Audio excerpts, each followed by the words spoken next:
For men, the most difficult part is dealing with their own expectations, societal, familial. Men have a huge stack that they have created. Not that women don't, but men tend to be very, very harsh on themselves when things don't work out. Let's say I don't come from a family of risk takers and I'm working in a startup. Everything is about risk taking. Then our kundlis don't match basically because I am a safe guy. The work requires risk taking. Either I have to get over my ability or I have to find something safer. Like I've met so many of them. When I meet them, they're like, "Sir, आप बैठो ना, 5 minutes तो हंसेंगे." And it's not that they're depressed or dysfunctional or anything. They are highly functional. It's just that they just haven't had fun in a while. Right. They don't know what a life where you're not talking about work is. Right. They just don't know. They've forgotten. But what gives you joy? What gives you peace is secondary. You'll do short-term things for peace. But if reading gives you joy, like actually reading something, then read. If running gives you joy, then run. If work gives you joy, work. But if it's robbing you of the joy, if it's a net negative in terms of your psychic energy by the end of the week, if you're not looking forward to the next week, then there's inherently something wrong. Wrong.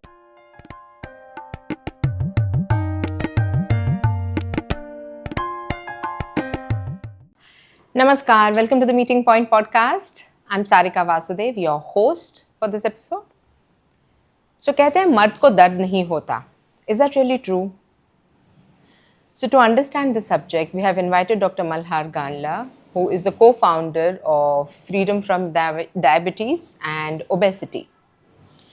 So with him, we're going to understand the subject a little more in detail. Why or how stress affects men here, and here. I request parents, sisters, wives, and of course the men to watch this episode, because while watching this episode, many men are going to go through a moment of, is he talking about me? So let's begin the conversation with Dr. Malhar Ganla. Dr. Malhar Ganla, welcome to the Meeting Point podcast. Thank you. Thanks for having me. So, addressing a very crucial topic, okay, men and mental stress and how does it affect their metabolic health. Yeah. But before we go down to the details of it all, I just wanted to understand how do we differentiate between what is stress and what is tension. Yeah. It's interesting, no? Yeah. I think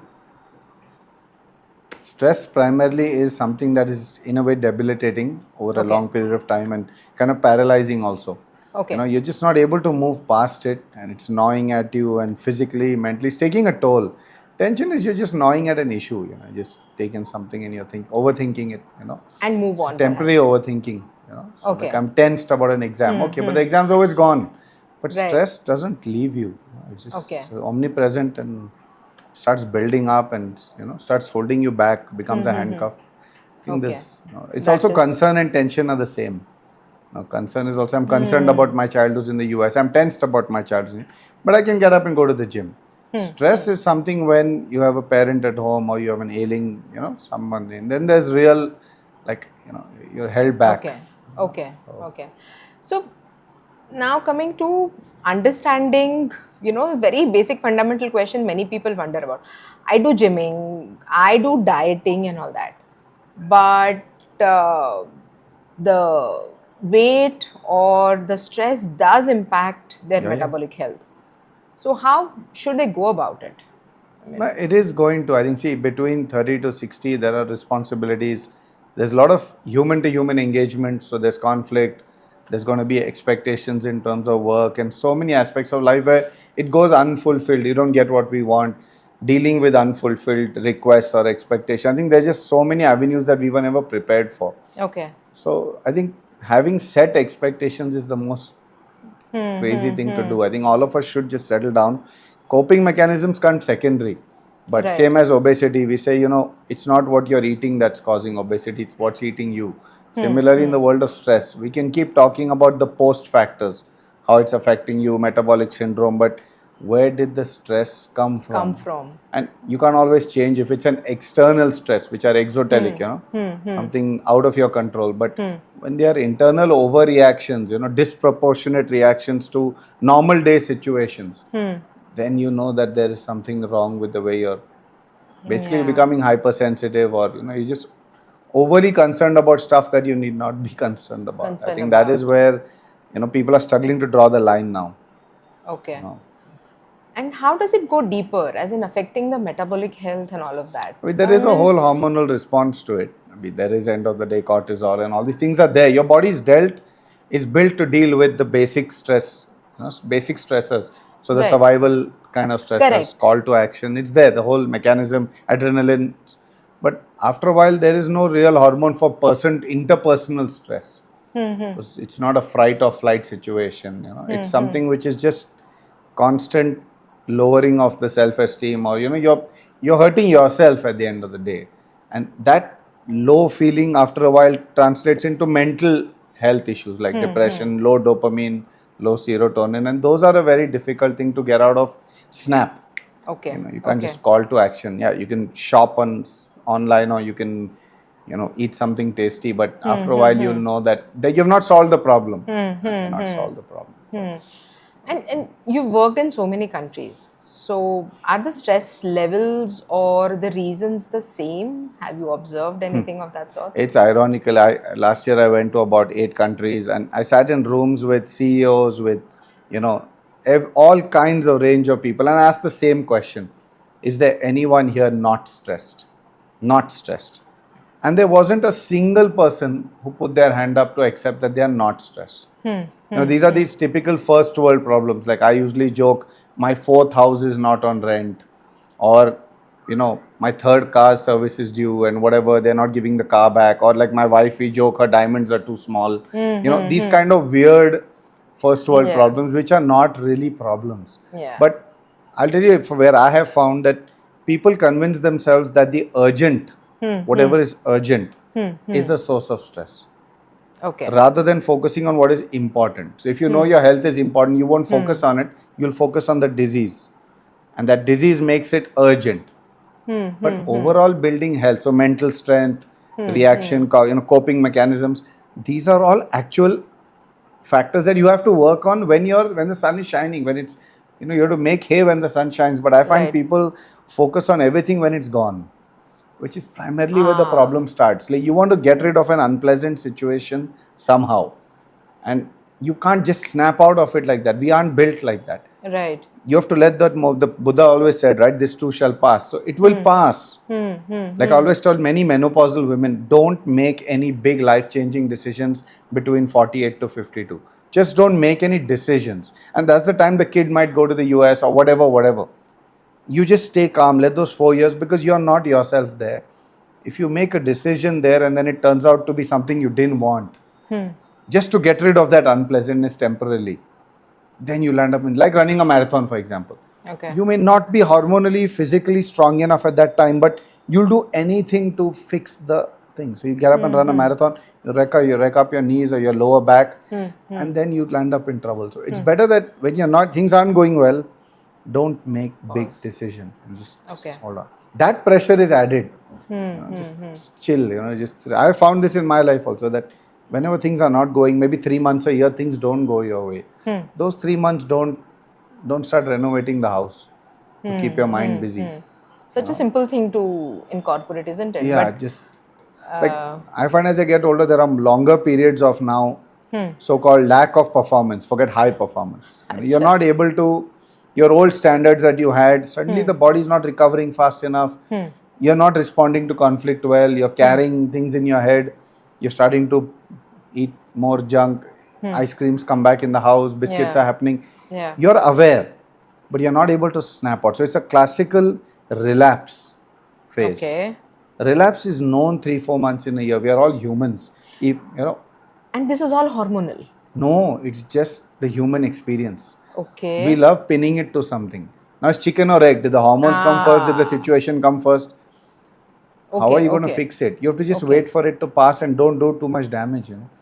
Like I attended an endocrinology conference where he said a very nice thing. One of those doctors, he said, your whole game in any disease or any situation is to reduce the period of relapse. That's the only thing you can do. So if you know that 6 to 9 months it takes you to come back on your feet, can you make it 6 next time? Can you make it 3 after that? Can you make it 1 someday? So let's say you like to meditate and you meditate and suddenly 11 months you're meditated and 1 month you didn't meditate. Does that mean you're not a meditator anymore? Because we love labeling it. I didn't go to the gym 1 month. I'm not a gym. I've lost the track. But can you stop it at 1 month and get back at the 13th month? Right. Or do you have to be convinced again that you have to go to a gym? So reduce accepting that there are periods of relapse and planning them. Like I plan October, November, December as relapse phases from the diet. From exercise is something I'll never stop, but structured exercise will stop. Because travel comes in, weddings come in, late nights happen, Christmas parties, whatever. You just let go. You have that extra naan and you calm down. You're happiest in those 3 months because you're not pinned your discipline to a wall and everything. But yeah, there is a price to pay. You might gain 2-3 kgs by the end of it. But that's life. Yeah. But that's it. It lasts 3 months. Right. Right. Come Jan, you slightly start pulling back the volume and the sugar. And it's not so hard. But again, planning relapse, especially after 30, there's no harm. It takes away the stress. It takes away the stress. Very important, actually. Yeah. Now I'm looking forward to the year end when all the festivities begin. We all do. Okay, coming to men, because my focus area was about men's health and all of that, and why all these relapses happen and everything. What are the fundamental causes you have observed when you're interacting with your clients or so? I think for men, the most difficult part is dealing with their own expectations, societal, familial. Men have a huge stack that they have created. Not that women don't, but men tend to be very, very harsh on themselves when things don't work out. Okay. I've rarely found men who can deal with failure easily, and conflict also. That again, coming back to the whole societal thing, that stoic image has to be there in a way. You can't come home and shed tears, but that's not going to happen. You have to go shed tears somewhere. So I shed tears on a mountain when I go climb, when I have long runs, long bikes. All the masks wear off and you actually get to the core, and that you keep, it's like staring at the sun, for a long time. So you keep staring at that issue till it kind of burns, and then finally you get closure on it. So I think those kind of moments where you're alone, not doing anything is very critical for men, which I think men just don't take out. Again, men are obsessed with urgent. There's something urgent, there's something urgent. There's always something to do. Okay. Always. And that's the best way to camouflage your problems, where you just get out of the house, keep doing something, keep running around, pretending you're doing research on property, doing research on something. You'll never find men sitting still. And when they start sitting still, they start getting nervous. People will assume I'm doing nothing. Okay. Am I a no-gooder again? Like, is dad's philosophy coming true? Or his, hypothesis that I'm never going to amount. So there's always the dad competition for the first 30 years or so, where you want to get better than your dad. Then at some point you realize you live in a far better economy with far better opportunities, with far greater skills. Then you realize that it was never about that relationship. Then you move on. Most people move on, some don't. I've met so many who at 60 also are still carrying the baggage. But it all depends on the relativity of the success within the family. So if you have an overachieving father, most men just keep living up to that, or some harsh statement said. Of course, there's Freudian also. Sometimes it's a maternal issue also. But majority of the time, I find most men are just trying to. It's the father-son relation which is all the time looped around. Is it? Yeah, like yesterday also I spoke to somebody. He said that my father assumed I could not run the business. Assumed. I was not groomed for it. And then he carried that baggage and he said, I will show my father that I will run the business. And he ran it, and it was not his plan A. His plan A was to get into music or something. So that thing, you're doing it, but you're 125 kgs now. Because you're doing something, but you don't like what you're doing. You're making money and everyone's happy, but everyone's around you is happy but you. Your standard of life is great, all that, but you're burning. So these are the kind of things that men tend to do, very deep-seated, unresolved family, baggage. And is this same across different countries? Because India, people are more emotional, family-oriented, but more or less same. Yeah, I find it the same. I think You carry it anyway. That parent-child thing is very deep.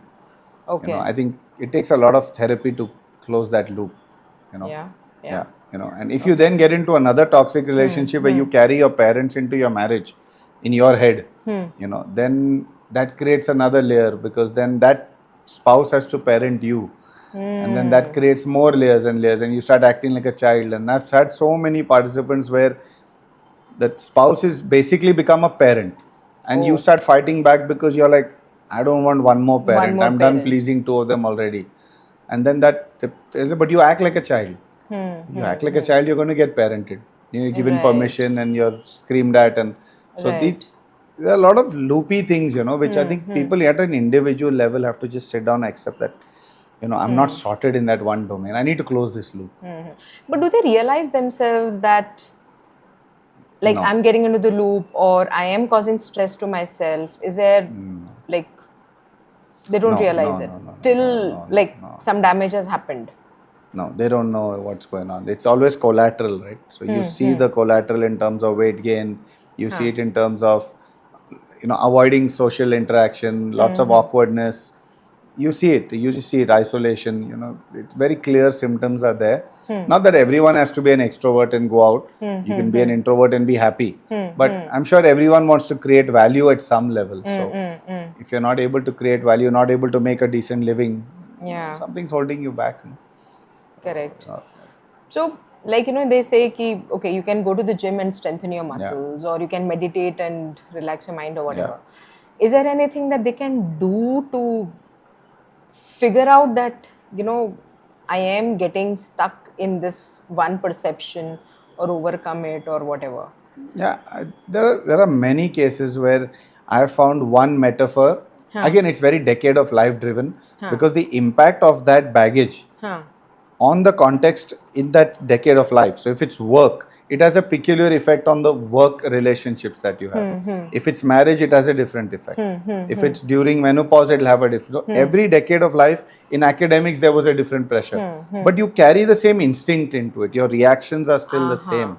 Okay. So I find that you have to contextualize that instinct within that context, and then deal with it accordingly. Like, for example, let's say I don't come from a family of risk takers, and I'm working in a startup. Everything is about risk taking.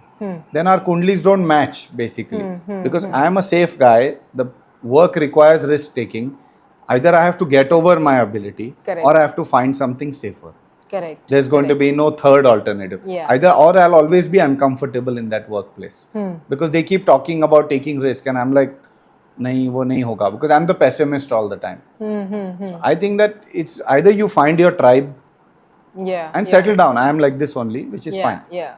Or you get up and change. There's no third way in this. You can't be an omnivert type of situation where I'll be like this in this situation. I think your instinct finally comes through. Okay. So then for such people, say, despite their, like, if they come to you for a consult and, an obese person having this sort of a mindset or whatever, what sort of challenges do you face to get him out of it, and where he starts seeing some results in terms of his obesity also and mindset? Isn't that a huge challenge? I think that there is usually a crisis of motivation, and what we call the 3 P's problem. The the 3 P, which is by Martin Seligman, where he says that in a book called Learned Optimism, he talks about this, that the first P is always personalization, which is who did you blame your current situation on? Now, there is an entire world of people who just blame it on themselves, which is 90%. 10% have this amazing gift where it's never their fault and it's always someone else. So it was my genes, it's my parents, it's XYZ, it's not me and it's not my behavior or anything. So that's one class of person. First, you have to analyze where the person has blamed it on. Second is you check the pervasive effect. How much has that one obesity affected his ability to parent, to be a husband, to work, to make a living, all that. So has it pervaded in his life, or is it limited to just his obesity? So is it a single point issue? Education or knowledge or whatever, support in that one domain? Is it a familial issue where there's too much oil in the food? Could be that simple. So that's the second. And the third P is essentially permanence. Has he decided that this will never change? It will be like this. Now, when you start working on their mindset, you first start with who has he blamed. If he's blamed himself, then you have to realize that then okay, then blaming yourself starts with taking accountability of and building the confidence back that okay, Right. it was my fault, but let's move on now. Second is pervasive. How do you start limiting the damage? Okay, just because you are overweight doesn't make you a bad professional. You can still be an excellent lawyer or doctor or whatever you are, Right. but you could still have obesity. So that limiting the effect. And the third one is convincing him, even if it's permanent because of your genes or whatever, doesn't change anything. Or if it's not meant to be permanent, let's give it a shot. So accepting the 3 P's and then settling down, because this is called the belief system.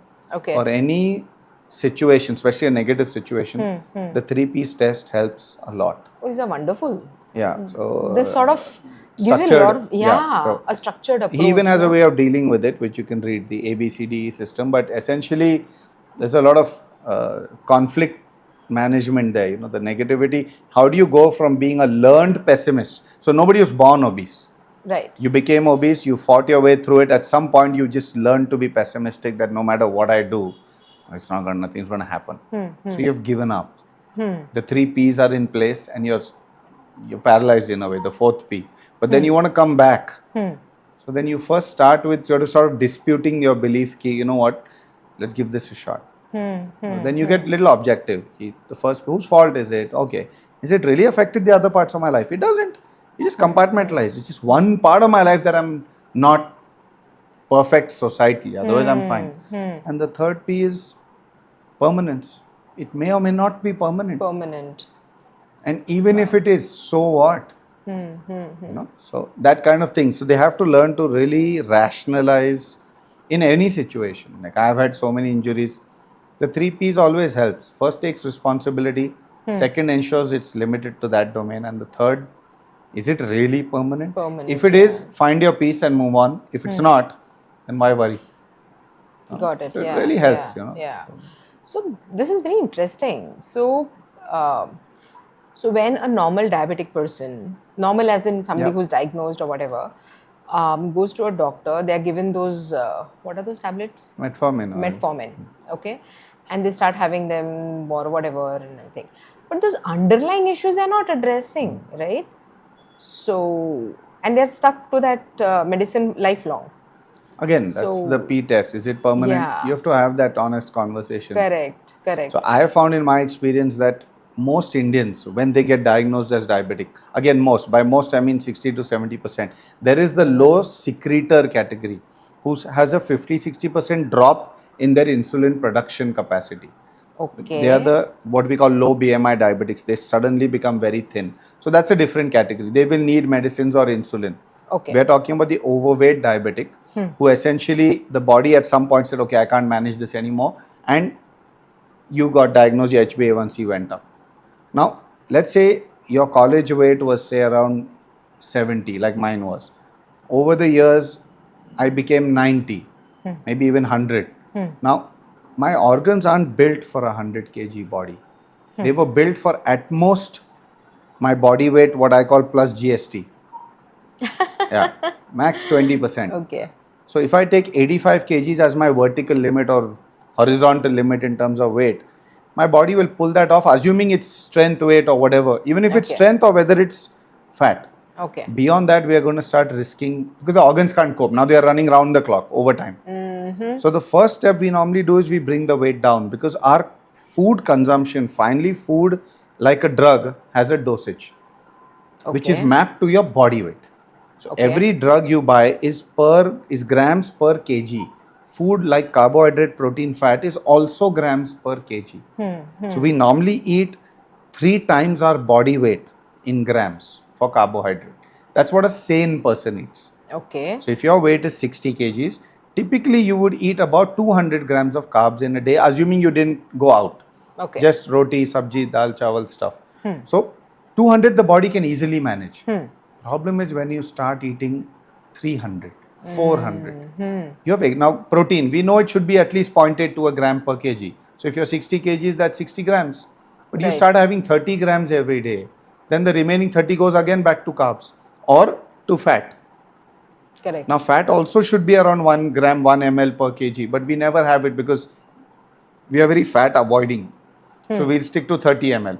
So essentially, we become all carb heavy. Now, when you keep doing that for years on end, one day the pancreas gives up. Right. So if your pancreas, let's say, was capable of producing 60 units per day, he's now come down to 40, 30 units a day. Now that gap, and you're still eating 300 grams of carbs. How do you fill that gap? that gap. That's where metformin comes in. You continue eating 300 grams of carb. Difference is now you're taking metformin. So if I reduce that carb to rationality to 200, almost 65 to 70% people go off the medicine. Problem is staying there.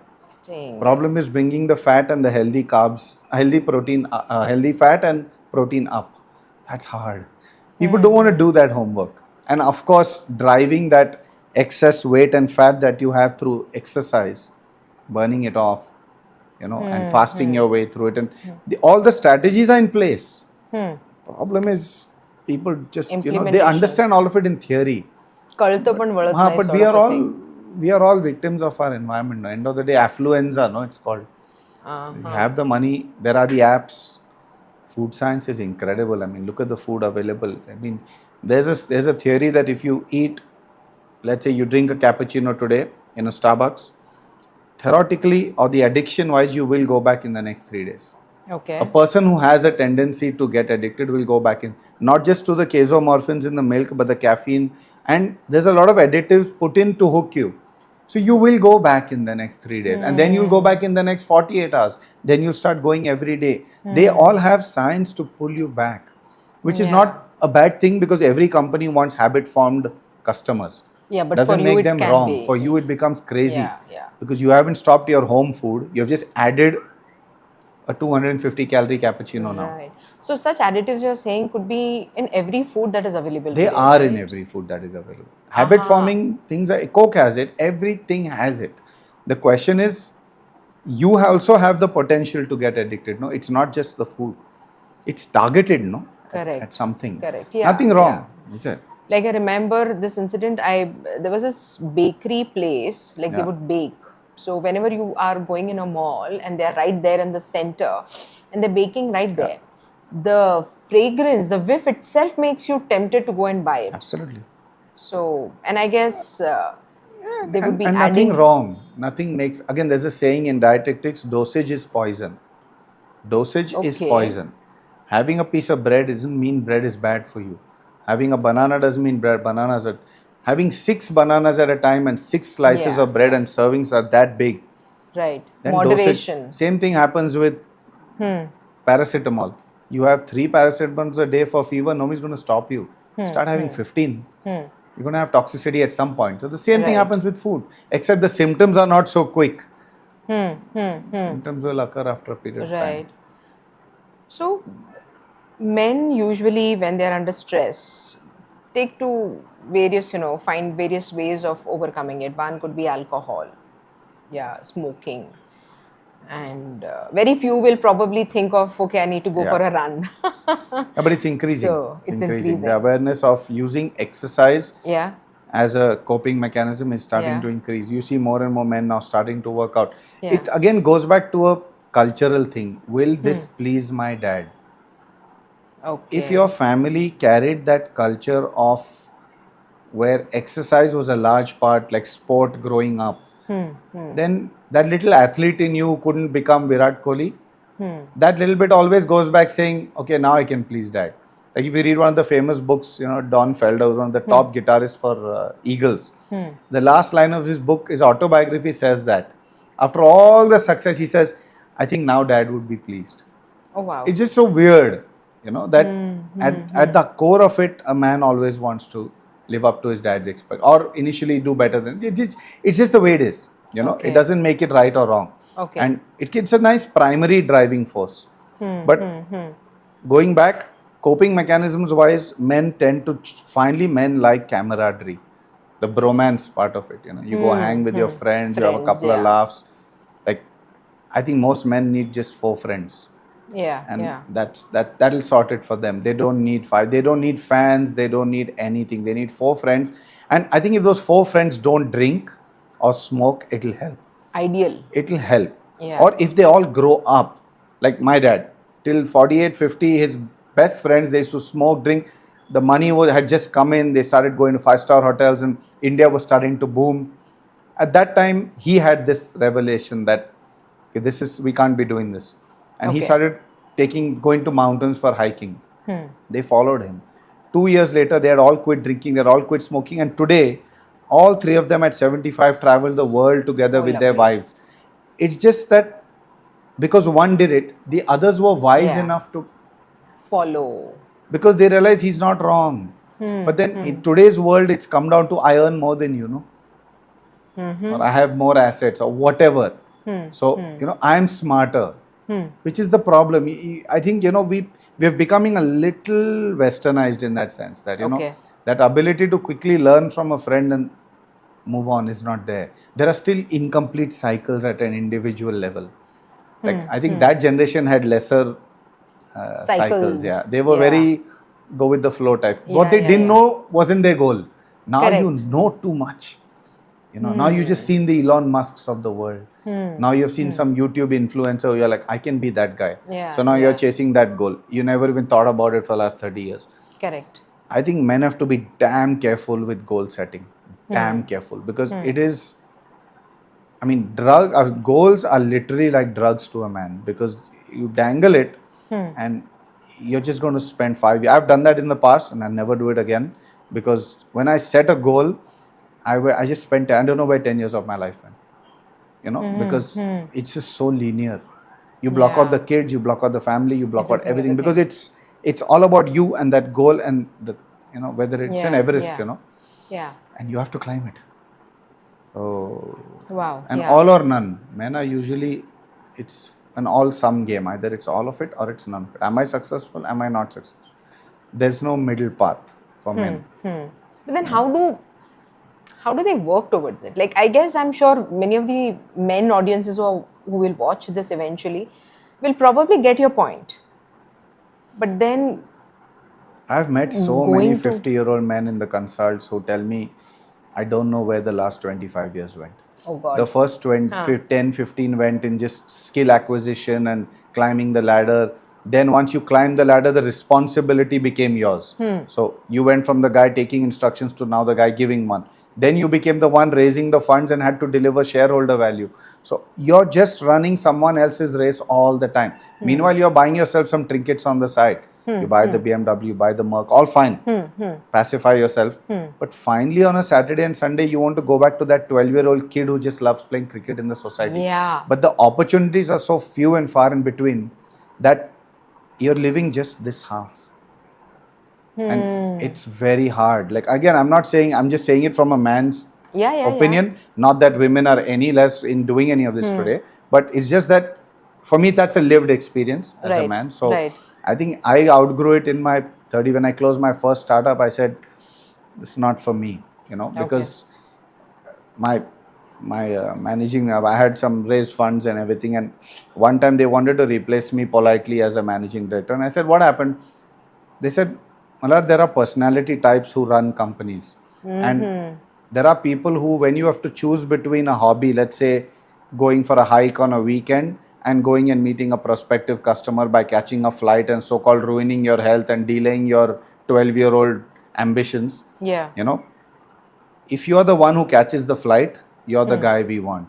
But you're the guy who will go climb a mountain and be all sanctimonious about it. But the truth is, companies are not built by people who climb mountains on Saturdays. So let's not be hypocritical here. Let's not be, stupid. So maybe you should let somebody else lead. And I stepped aside gracefully. I said, you know what? Yeah. The instinct, because again, it's what my family culture was. Correct. Work-life balance was very crucial. Not crucial. It is what is in my family. There are families who build 1,000 crore assets which are not built by work-life balance. The great listed companies that we all invest in and get dividends from are not run by people. So let's not be, like I said, holier than thou here. But end of the day, each one has to work out his own point where you realize that you're shooting above your weight category. Right. That's not going to happen. And I think men don't let go. I find that, like Henry Ford said, right, all men live lives of quiet desperation.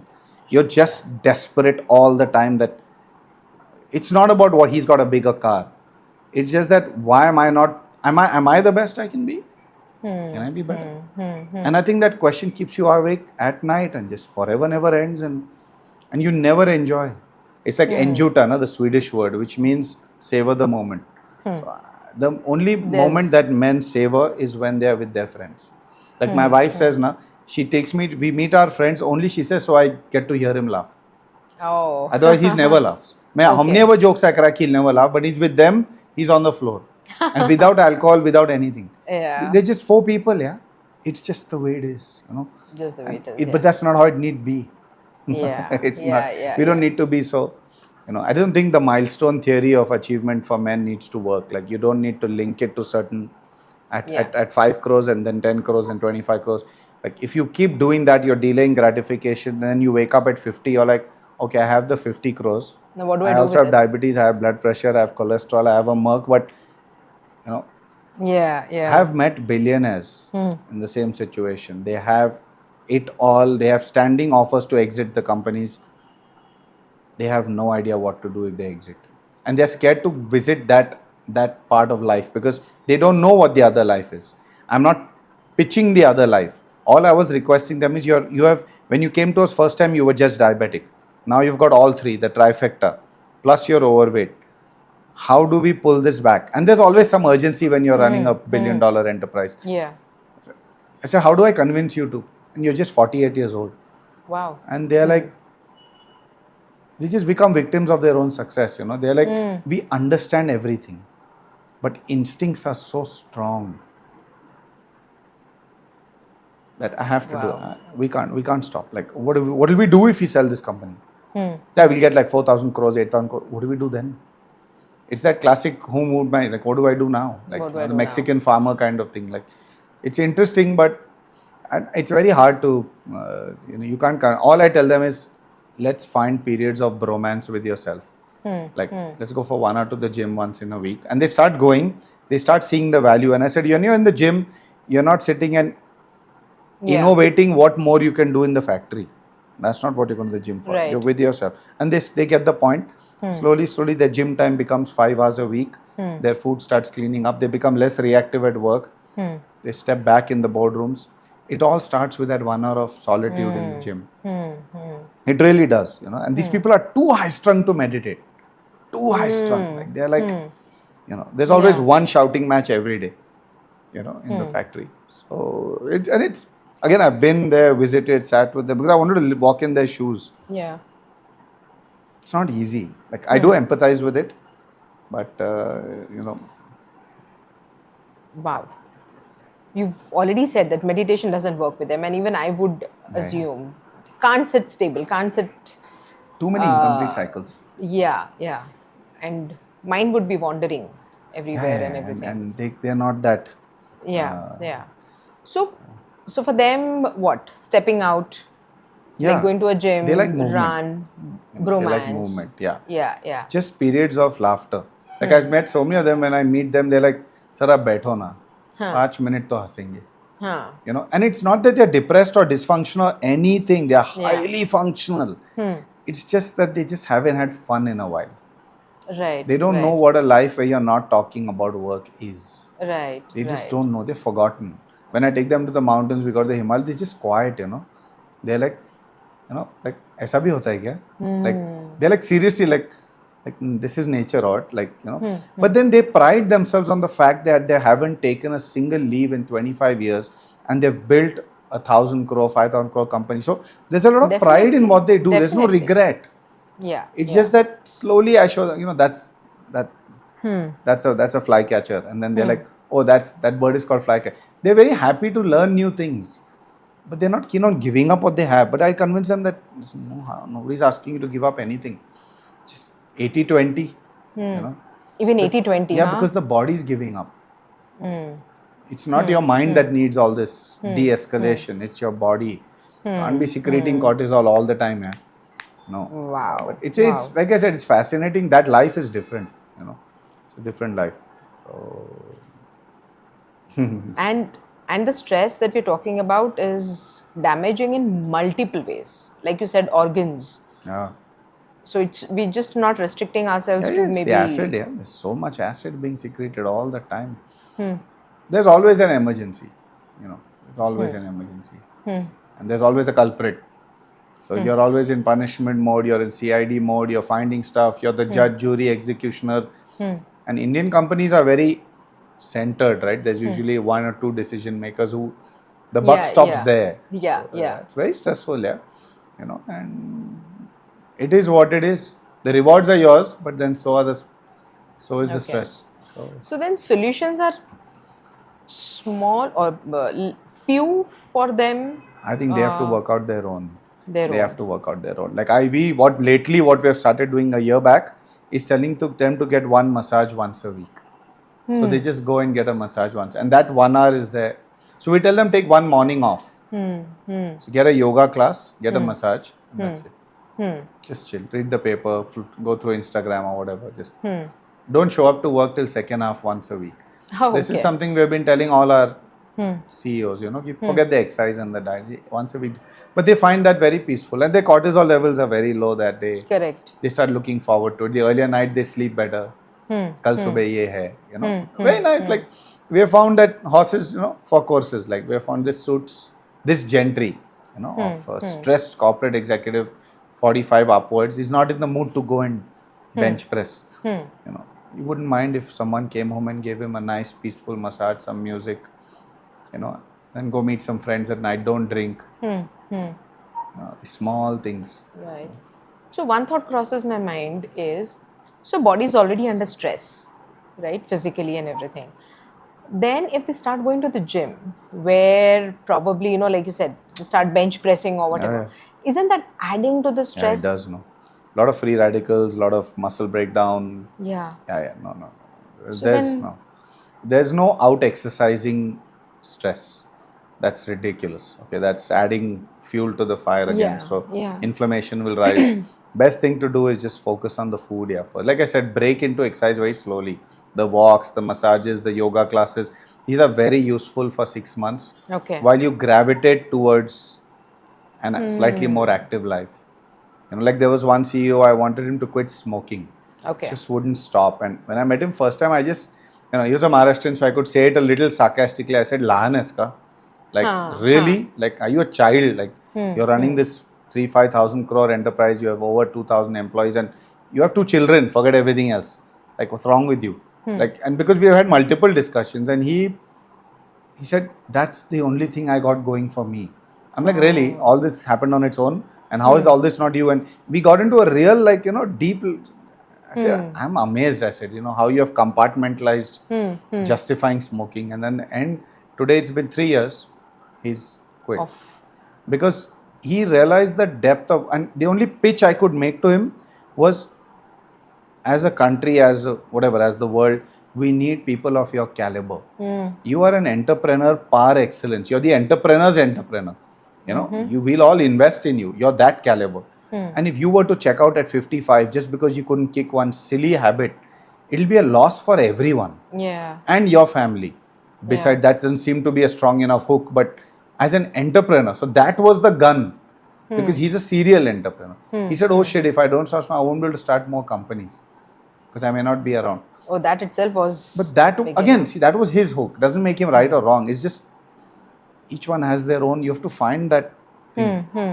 Generic hooks work for everyone. Yoga class jao. Go get some Ayurvedic treatment. Go and live in a center for 3 weeks.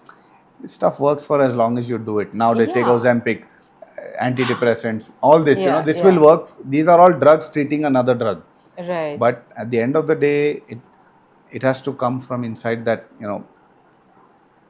I agree. I'm not going to live forever.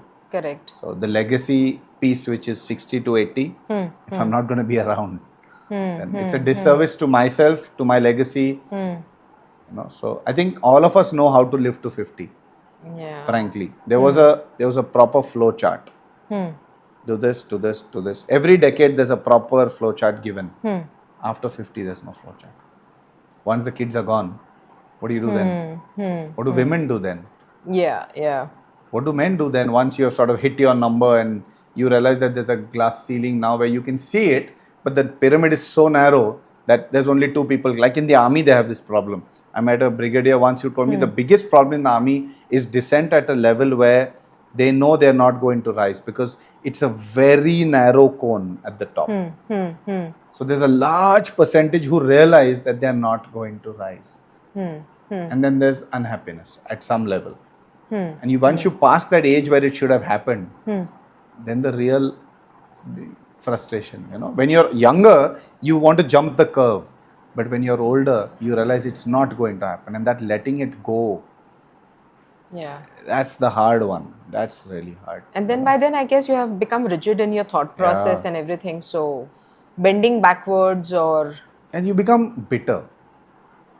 The basic problem is bitterness, sour. You just start becoming condescending because certain things have passed you by, right? And it may have been because of your attitude, or it may have just not been meant for you, or someone was better, Just accept it, Go find greener pastures that are meant for you. I mean, there are millions of pastures out there. Why get hassled about that one?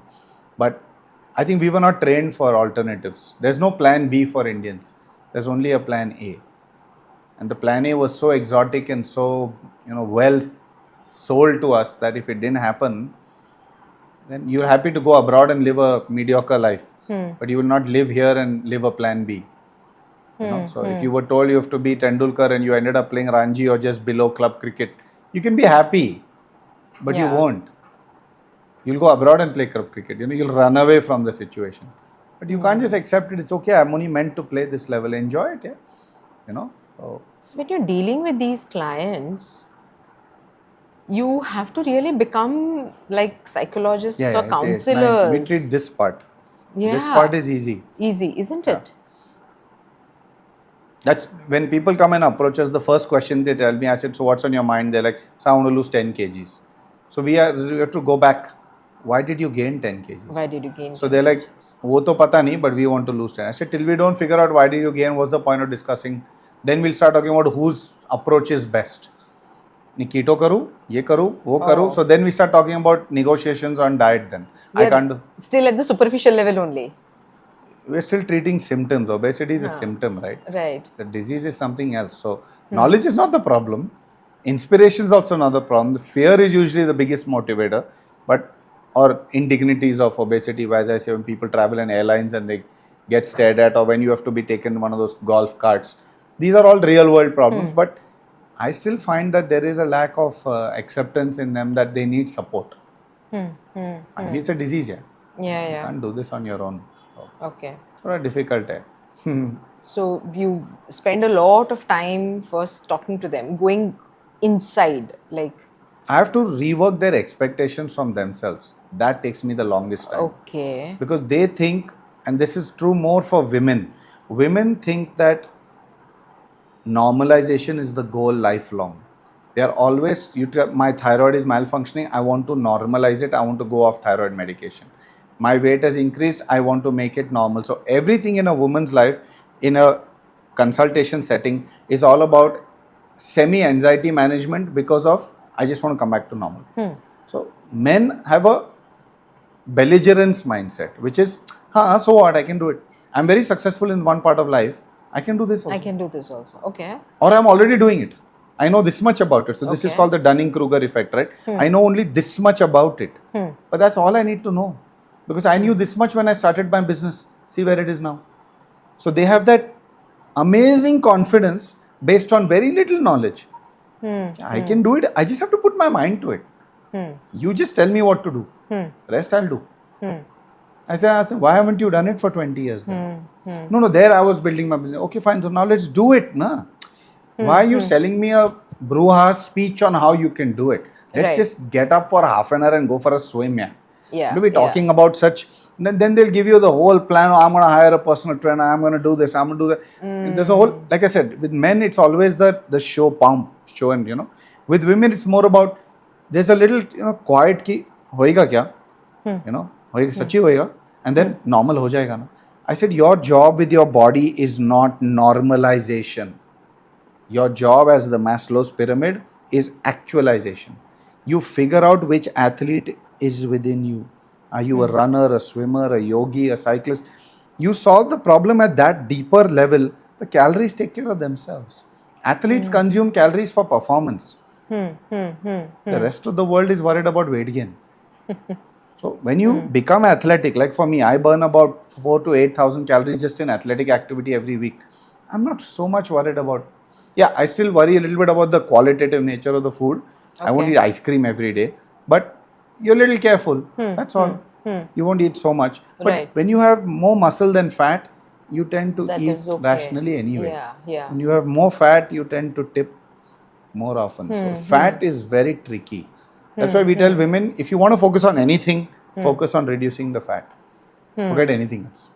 Let's not talk about normalizing anything. It's fat loss. 10, 15 kg fat loss, you'll live a different life. Wow. A lot of vows. Yeah, like sinking in a lot of information. More than asking questions, I'm so engrossed in It's all the storytelling. the storytelling that is coming my way. So I'm amazed. I thought you would say that men men's issues, or rather whatever you've experienced, would vary geographically, but Nah, they are the they're same, the same. We're is all what you wired say. pretty much the same, yeah. It's the same. There are just grades of coping. And the expectations, generally the societal expectations, are also the same. Like Yeah, in yeah. India, okay, we say, oh, breadwinner, or I have to ensure I was talking to a few of my men friends and all that, and they said, like, even if my wife is working, I will always have it that how do I ensure that, Yeah, men always look to and improve standard of life of the family. That's an instinctual thing. instinctual If you're in thing. a 2 BHK, they'll always think about moving to a 3. Upward mobility is something, again, most men think about. I thought, Yeah. it would be women who would be expecting acha bhi ye, acha bhi wo types. Women do wish that they could do that, but if they have to toss between spending less time with the kids or whatever and actually doing the things that it would take, they'll say, They they have to would. rationalize, they'll say, you know what, this is more important right now, which is not a wrong thing. And even with men who don't desire upward mobility, doesn't make them wrong either, Yeah, because they yeah. have overcome that societal need for them to upgrade their lifestyle. So those who say, I don't need a fancy car, good on you. Those who say, I want a fancy car, good on you. You choose your life, there's no harm. But the problem is when you start doing it with toxic debt or something. That's a different Yeah, story. Or women who yeah. start again shooting above their category, living a fake life, where you're not your authentic self, or you're putting on a show. Something Yeah. wrong, Yeah. then that marriage itself is a bit of a a farce. So, and that will end up in trouble eventually if you have two different people living. So, how many success stories? I'm sure you must have had many, because Yeah. the approach that you guys have about addressing this issue is, like you said, Yeah, it's here, here, not here. not Yeah. here. So, must have seen quite a few. Yeah, yeah. Like, usually, how long do they take, and what sort of change have you noticed? I have found that the smarter ones who play this game intelligently totally utilize these opportunities to transform their lives and find direction for the way forward. Oh, The people nice. who are not playing this game smartly get into a short term transactional mindset, which is, I paid so much money, I want to lose so much weight, I'm done. It's a shopkeeper approach. That's so sad. Yeah. Yeah, but then again, it's how you are conditioned. If you are conditioned, like somebody today morning told me, so I'm a value person. If I'm spending money, I need to convince myself what I'm going to get. So I'm like, fair enough. I said, what if that same belief of yours limits what you were going to get because you had predefined what you were going to get? Yeah. What if you came to me and said, I want a faster horse and I give you a car? You would reject the car, wouldn't you? Because you just wanted a horse. So at sometimes your belief limits your experience. So don't come here with a fixed experience. It's like a Vipassana course. You go there saying, I want to quit smoking. The entire 10 days you're only thinking about I was quitting smoking. smoking. But the truth was, it was much broader than that. Any of these spiritual courses, they are all very broadly built to liberate the mind. But if you went there with an agenda, then it became like a minutes of the meeting thing. Every time you're Yeah. thinking. So I find that in our programs also, it can be life changing, it can be simply transactional. It all depends what you're looking for. I try to convince everyone in the start of the program that you have to find your physical identity. So I believe there are 4 identities. One, in a way, is a familial identity. where we look for belonging and that feeling of family. Okay. So spouse, kids, whatever, parents, that's one. And you have a role within that. So that's a pillar. You wake up every day thinking, okay, I am a wife, I am a husband, whatever. The second one is a professional identity, which is very powerful in Indians because we have to stand out among a billion and make a living. So we're always saying, who are you? Oh, I am a doctor, I am an engineer. So very powerful. That's how that's your persona to the world. But these are the top identities, above here. The bottom two identities, the first one comes is the spiritual one. Where do you go when you have adversity? When stuff happens, which you hadn't planned. What's your safe space? Safe space. So are you going to go to a particular religion or wherever, some Baba, whatever. And the fourth is your physical identity. Now, if you don't have a physical identity, eventually you're going to acquire a disease identity. And that becomes you. I'm a diabetic. I am a hypertensive. These are all identities. I'm a cardiac patient. I am a stroke patient. So eventually that becomes your sort of the way of looking. That's the lens you look at yourself. But then everything else becomes about that. Whereas if Michael Phelps, I am a swimmer, suddenly the context is different. This body is a swimmer's body. All those calories have a context. Like for me, I'm a triathlete, I'm a runner, I'm a hiker. All those identities stand behind my body and they occupy my mind. So they are top down. But I'm not writing checks my body can't cash. I won't say I'm a heavy weightlifter. I can't do that. I lift twice a week, that's it. But I won't say I'm a weightlifter. It's like Virat Kohli won't say he's a bodybuilder. He's a cricketer. Yeah. But he has a identity where he swims. It's also his profession. So he'll say, I go to the gym twice a week. I run for half an hour, 1 hour. I do my cross training. I do my yoga or whatever. So he has multiple fitness identities. But primarily he's a cricketer. We can't say we are cricketers. It's not our profession. Right. But physically the body needs an identity. So I think most people go through life without an identity physically till they eventually acquire a obese identity, diabetic, hypertensive, whatever. And then that becomes your whole day you're running after that. But I feel you have to acquire all four and then dig deeper in all four. Like my dad once said that your problem is you have been digging 3-foot wells in all the identities. That's why you believe there's no water anywhere. He said you sit down and dig 10-foot wells. Now, if you have found something you like, then start digging a 10-foot well. And if it doesn't feel like the digging is always effort. Yeah. But if that context feels nice to you, like suppose you're in a relationship where you feel that person, there is scope, like, you're getting along, then go all the way. Don't just keep saying surface level, Beautiful. So that 10-foot well which you dig is where you finally hit the water and you're like, otherwise you become a pessimist. You dig so many 3-foot wells, there's no water anywhere. And that's what happens in the physical domain. People walk for 1 hour, don't get any water and they're like, but that is not a deep enough dig. If you have to dig deep, strength, stamina, flexibility require serious levels of digging. So I think even in the spiritual thing, people just skim spirituality. You listen to something good, it felt good, but you haven't actually. It's not a lived experience, but that's a different thing. True. So. And again, this a solution to this is not just one thing that they have to do. Yeah. Like usually there's one takeaway. There's no one takeaway to this. No, that our minds are titrated like that. Like, give me the one action. So it's like a reel, Yeah. What did I get in this reel? Like, we are all the time looking for that one hit, I think you have to construct that week where the word for me, which I finally sort of came back after all the reading, was what gives you joy.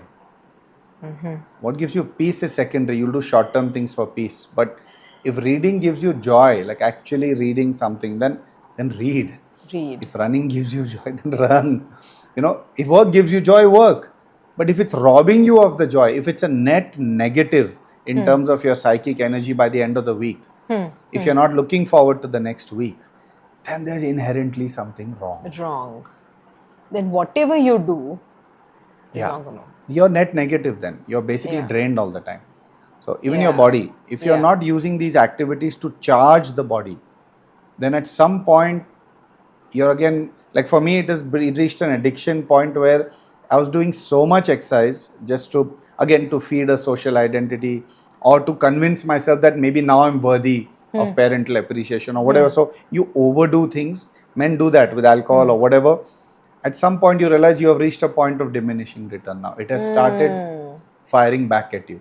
So you have to find that point, this sec, and nobody else. There's no global standards of diminishing points for anything. Find your own. Find your own. Somewhere Yeah. you learn from the mistakes, right?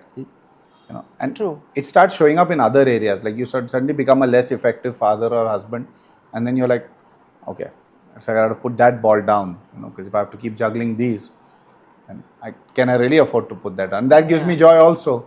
Right. How do you get that also? It's interesting, but you can't have it all, no? Like there's that famous Indira Nooyi speech where she said, women can't have it all, but neither can men. Yep.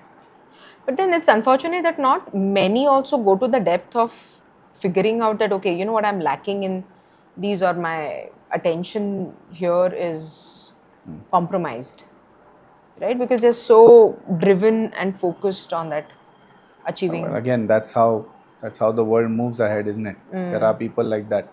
I mean, look at the Trumps, the Modis at that age also, they are at it. Yeah. So much ambition. I think none of us can decide anyone else's ambition. Absolutely. There's no global marker, like I said. You have to have your own. Like, are you crossing the point where you're crossing into that territory where you're harming yourself? And if that's happening, then yeah. And I guess probably the first step or the right step is when they acknowledge that, okay, they need to take help. Like probably people who come to you, the first it's a step, breaking point. Yeah. They're fed up. So my uncle, once he's a psychiatrist in Bombay, and I had once referred a friend who's a drug addict. And I said, I want to send him to you. He said, there's no point sending him to me. He must have had these drugs many times over the years. Call me the day he crashes. Okay. So there was a day he crashed. That day I called my uncle, he sent the car, they picked him up, they sat and rehabbed him for 3 months. And now he's been without drugs for about a year now. So that was the logic. He'll call me when he's fully crashed. Because that's the only time a human's ego is finally down in the ground. Makes sense, actually. In one way, but then what if you didn't live to tell the tale? What if you broke a relationship in that process? What if you destroyed your entire support system and just landed up alone then? But then there Your can be so parents many, will put up with you. Yeah. Because they have no choice. But nobody else in the world has that legal or, sort of emotional bondage to you. So then it's naive thinking that, it's okay, I'll still find a job. Who's going to give you a job after that? So I think taking liberty beyond a point, especially with the body, is bordering on childish behavior. Like it's irresponsible after a point. Like you have to take. I usually tell patients that you work with me if you promise that you're going to do this like an adult. If I tell you these certain supplements are to be ordered or whatever logistical problems are to be solved because you don't have the bandwidth, and I'm not innocent to tell you if you're between 40 and 60, don't go to work and go to the gym. Nobody's asking you to make such gross existential choices, but if out of 180 hours in a week, if you can't take out 2 for the gym, and you have to watch a movie on Saturday night instead, then there's something wrong there. Yeah. That's childish. Then you're giving in to your short-term desires, where then we are going to have problems. And this recurrently means I look at the body as a credit card debt, the obesity. You have to pay that debt today or tomorrow. The interest is piling. One day it'll drown you. Right. You had a limit of 1 lakh, you have overdrawn 3 lakhs. That 2 lakh debt of fat has to be paid someday. You sit down and pay it. For that, you have to conserve your expenses for some time. Right. The debt will clear itself. But sit and clear. It's very simple. It's just like a credit card. But people understand everything, and implementing. No, just you have to sell it to themselves. They have to convince themselves that this is a worthy and urgent and important cause in their life. Because we don't have future fear. No, when you're in your 40, you believe you're going to live to forever. And then when you're suddenly, so the average medication increment that I've seen, at 30 people now usually start the first tablet, which most of the time is a diabetic tablet if your parents were diabetic. Otherwise, you'll start a cholesterol or BP by 40. Now, every year the tablets double. So 30 at 35 becomes 2, at 40 becomes 4, at 45 becomes 8, and so on. And suddenly they're sitting at 60, 65 with 16 tablets a day. And that's 500 tablets a month. And then they're just looking at you like, ye goli band ho jayega na? मैं diet बदल रहा हूँ. So I'm like, there's one tablet per organ here. Wow. Like really, like ये yoga class करने से 16 गोली बंद हो जाएंगे. Like that's naive. All I tell them is you should have started a little earlier. We could have stopped 2 tablets in their tracks. We could have stopped 4. Now the 16 can become 6. But stopping 16 is a long shot. Yeah. So again, then the unrealistic expectation. I will go to John Hopkins and stop the tablets. I'll find something. I'll go to the most expensive guy. I'll go to this course in the US. I'll spend 32 lakhs for a weekend. Okay. How is that going to change your day-to-day binge behavior on weekends? Yeah. So it's very interesting to see how upper middle class India, especially the upper class, has still not solved the what I call vasuli problem. The vasuli is if I'm somewhere and like if Indigo comes and says there's free meals for everyone on board, everyone irrespective of economic strata will eat it up. In fact, pack it. This mindset of ours, like if you're suddenly Indigo cancels a flight and says we're checking you into a hotel and dinner is on us. The amount you will find people eating, people who go to 5-star hotels regularly, the thrill of getting it for free is something we at the expense of the body. Because it's purely a mental exercise, that free thing. Wow. Really? Yeah. Like this happens to me every day. Like we could have sat here, you could have kept samosas on that table just as a courtesy thing, keep in case snacks. And savory snacks is a way of life in India.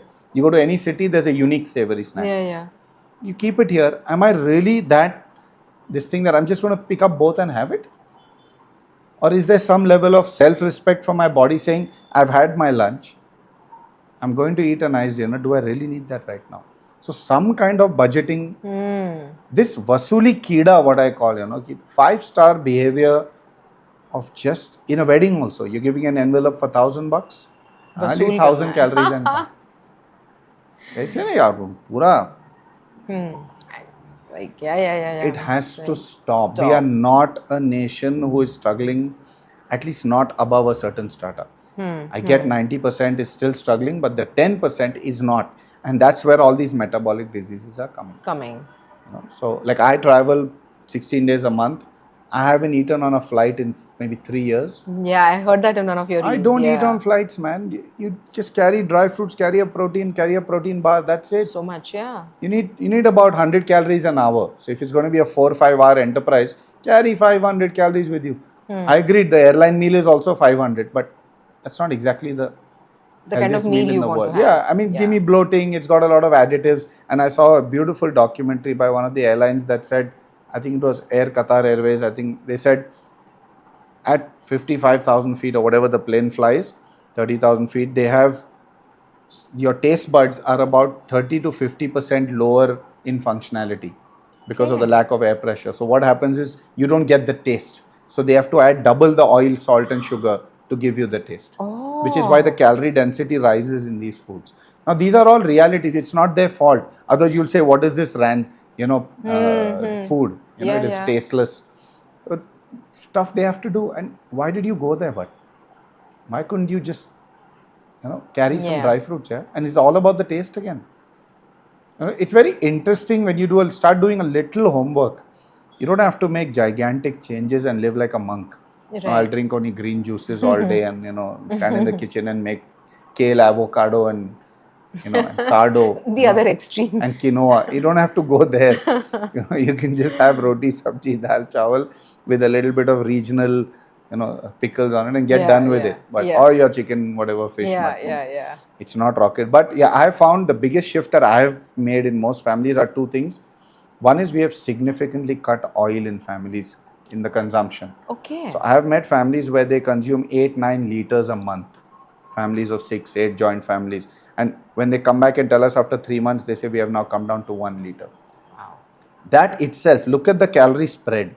And it's not them, it's just the maid had that habit ki didi ko rich khana acha lagta hai. She's also pleasing, no harm. And once that culture came, oh yeah, that was the thing. Everyone's lost 12 kgs each because that was the thing. It was the oil in the food. It wasn't the exercise. It wasn't anything fancy. It's just the oil. Most of the time, it's the oil in Indian families.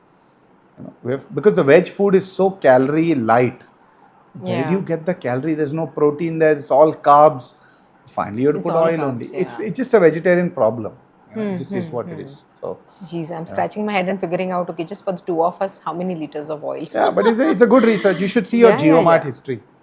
How much you Okay. order. That's where you should check it. Ah, Check yeah, your yeah. online. So how often are you ordering? It's like a car. If I'm filling fuel once a month or twice a month, I know my average Yeah. consumption. So it's not very Yeah. hard. You can see it in Yeah, your yeah, yeah. We sort of yeah, track. have an Yeah, idea. yeah. Wow. Lovely. Can go on and on, right? I mean, yeah. But we'll stop here because, Yes. huh? Yes. All good. Yep. Thank you so much. Thank you so much, doctor, for coming Thanks a over. lot. Yes. Thank you. Yes. Thank Thank you for you. having me. And let's Yes. hope some people here listen to this and get a little Yes. started. Yep. Yeah. As young as possible. Yeah. Okay. All I'd like to tell people simply is the next generation is watching. Yeah. And instead of giving them long lectures about physical activity and sitting next to their, while they're doing their skating classes, swimming classes, and you're sitting on the side just looking like that, instead do something yourself. Because children never listen, but they never fail to imitate. Correct. They will always do what you do behind your back, and they'll always do something to please you. So if you can do just the bare minimum and prioritize physical activity, trust me, decades down the line, they will also do it. Otherwise, it just won't be in your family legacy. Such an important thing. Children imitate. Always. They follow. Yeah. Yep. Chalo, cool. Wonderful. Yes. Thank you Okay. so much. Ciao. Thank you.